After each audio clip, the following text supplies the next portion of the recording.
can't see. Our last speaker is Larry Trees. He's telecom engineer.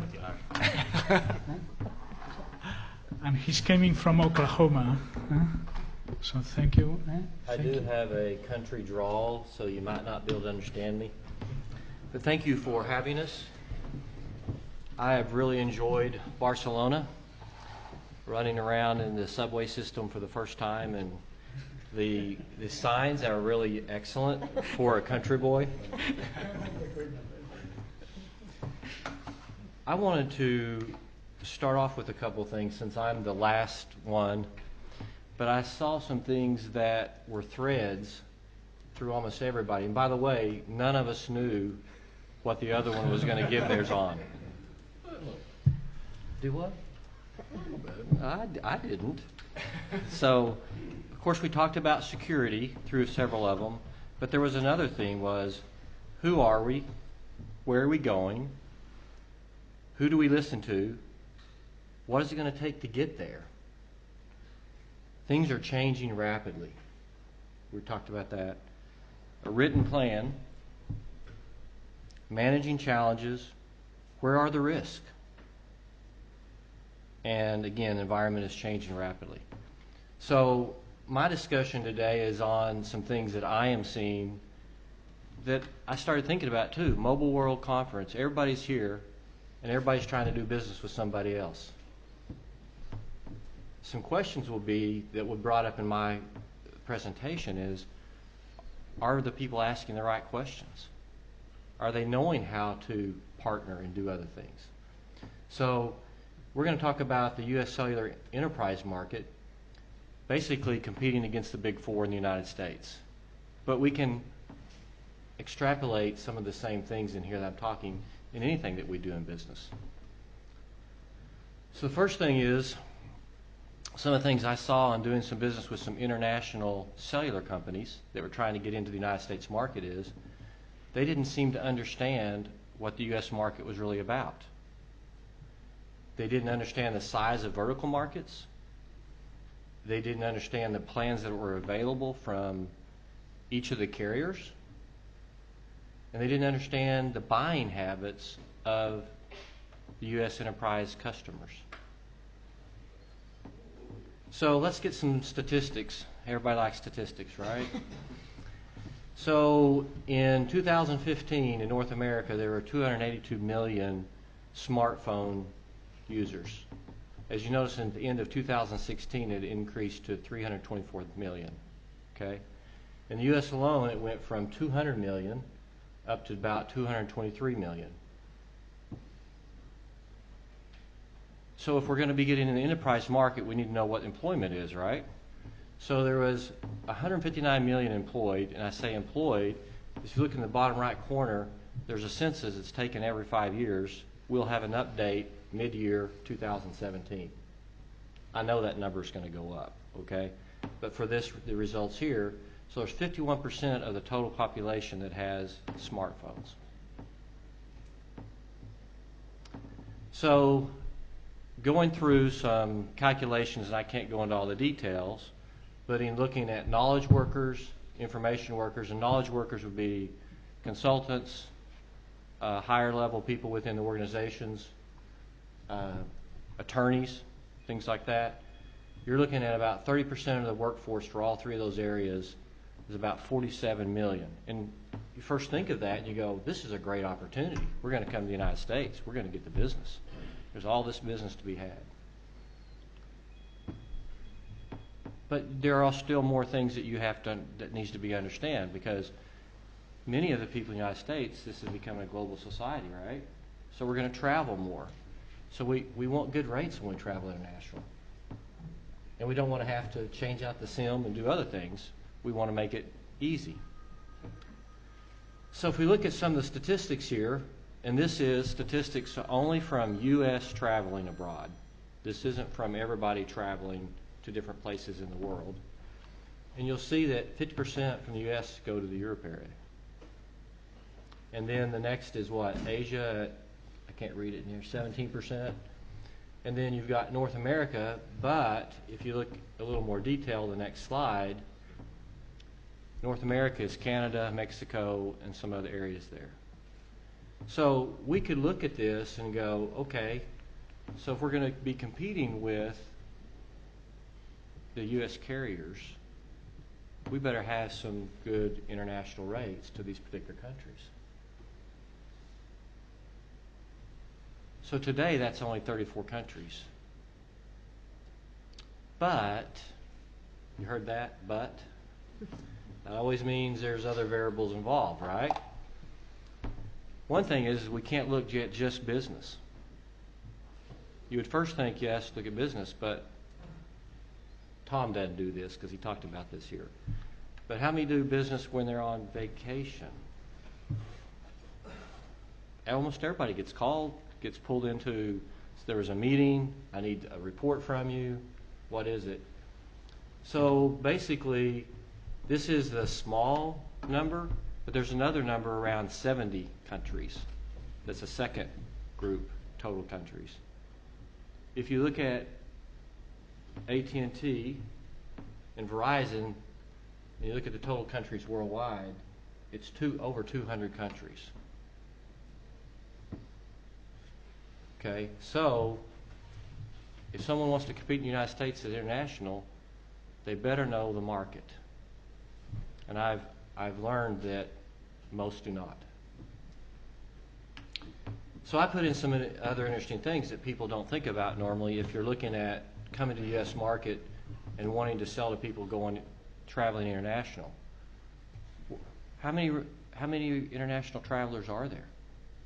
There's an old number that's been out there for a number of years, about 10% of the people travel. That's growing, okay? And I don't know that it took into all the other statistics or areas. One is employment when they travel, or I say employment because I have some law firms and they have offices in Paris and other places. So those people are normally stationed there a year to 3 years, okay? Then what about military?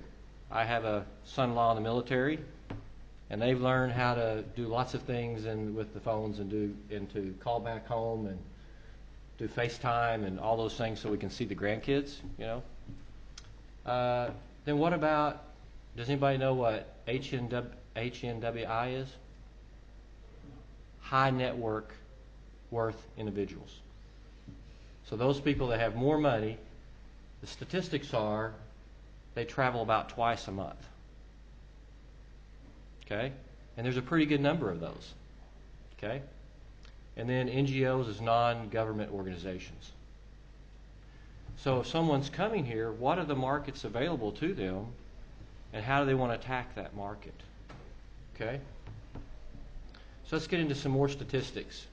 So I have a case study here of some statistics that we pulled from a source I have that has AT&T, Verizon, T-Mobile, and Sprint. Okay? It was over a 12-month period. It had 516,000 records a year, 43,000 average a month. And so we looked at some of the things. We all know that data is becoming the big area. This shows that 9%, right at 10%, used data when they were traveling international. Oh, that kind of follows the 10% rule, right? Okay. What's interesting is that 2.54% is under 1 megabyte. Does anybody know how much, if you happen to download an app or update an app, how much that could be? Anybody? 30 megabytes? This is nothing. Oh, nothing to you? This is nothing. But then 11%. So if you look at how many megabytes and you look at how a carrier is charging for that, Verizon charges by 100 megabytes, $25 per 100 megabytes. AT&T used to have 120 megabytes for $30. Now it's 200 megabytes for $40. Why did they give these 100 or 200? And then AT&T had another one that was 400. Then they had an 800 megabyte plan. Why did they pick those plans? I bet they weren't so that we could get the best deal. No. Okay? I bet they knew that wherever they knew the statistics of where people most of the time used the megabytes, and they knew they would get a higher profit. Okay? So if someone's coming in, does that particular organization have the right statistics and or understand their pricing scheme to fall in and do the same thing? I threw these other numbers here, and as I thought about it, it's not as important as I wanted to make it. The key would be is if you took the total number of users per month and divided this, you would get this number that you'd think would be the middle of the bell curve. Guess what? It's not really a bell curve here. If you look at all the information on data, it's very high at the beginning because there's so many more users that are using very little data, and then it swoops down like this. It's almost an upside down bell curve, and then it moves over out. So you have a lot of people on the low end and high end, but you have a lot fewer in the middle. So it's kind of an upside down bell curve. Okay? So let's talk about voice roaming. It's interesting here, 148,000 records per month, 12,000, per year, 12,000 per month. What do we see different here? We see almost 30% of the devices use voice. Wait, what? You said the 10% rule? Now, my statistics, it's just of a group of companies. Maybe that's just the way the statistic fell. I don't know that. But I have to be thinking what's going on here. Again, 1.4% is less than 1 minute. What were they doing? Hi, Mom. Bye. I'm okay. Gotta get off.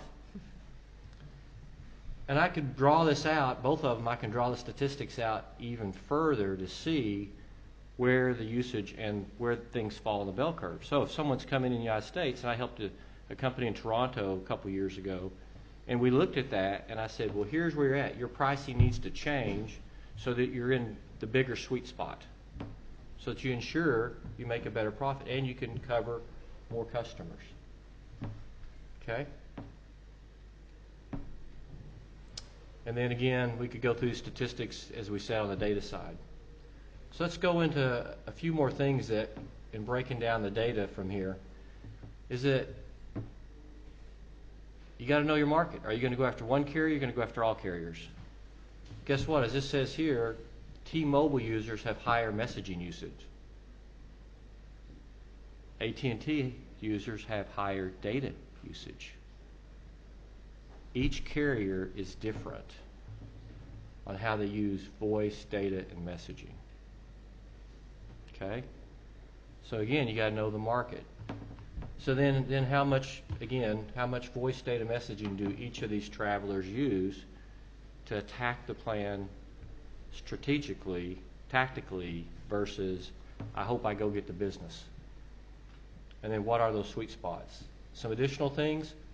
What I learned too is international, and doing my business international carriers, many of them have ranges.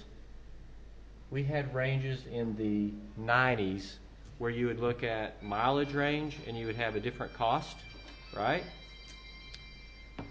That's not what the U.S. wants. It may be cheaper that you have that here, but it's too confusing to the people trying to make the decision in the United States.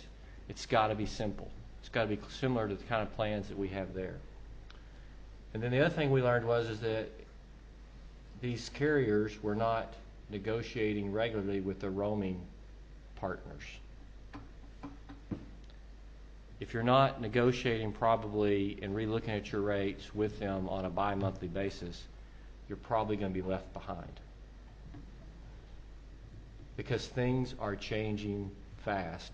I look at the last 5 years, and it actually started happening with the new president of T-Mobile, I'll say that, is that changed the whole U.S. market, and it changed the pricing international as well. And what it's doing is it's continued to change those on a almost bi-monthly basis. Okay? So, and then these companies didn't have a trusted expert. They didn't know who to partner with. They hadn't performed the due diligence. okay? And they didn't create a TAC plan. They just hoped they could sell to somebody and hope that they would buy that, not knowing if their pricing was in line or not. Okay? I think I may have missed that, but